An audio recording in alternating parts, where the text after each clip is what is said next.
ပ်ပြန်ရင်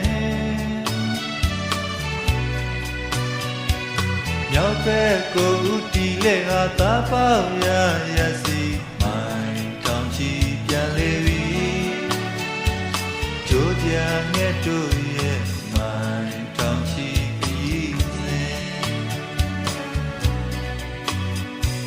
မျိုးစေ့ရဲ့အမှန်ကူဟာလမ်းကြောင်းမှရွေးချယ်ခြင်းညာနီဦးတက်လို့မကောင်းရင်မွေးဖွားရ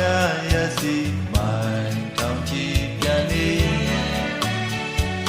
ကြိုးကြငဲ့ချို့လေးချီလာစဉ်ကြံရင်ပြီးဆုံးဖြတ်ချက်ကူချမယ်ရှုံးနဲ့အောင်မြင်ခြင်းဟာ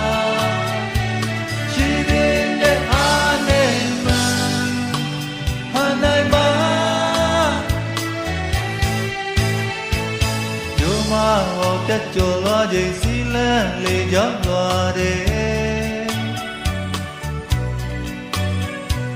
ချင်းနဲ့ဝင်ရောက်လာပြီးရင်အားဆိုင်မျောလိုက်နဲ့မိုင်းထောင်ချီပြန်လေပြီကြိုးကြငဲ့တို့ရဲ့မိုင်းတောင်ချီခရီးစဉ်ဆုံးဖြတ်ချက်ကူချမယ်ရှုံးနဲ့အောင်မြင်ခြင်းဟာရှိတဲ့အားနဲ့မှဟာနိုင်မှာ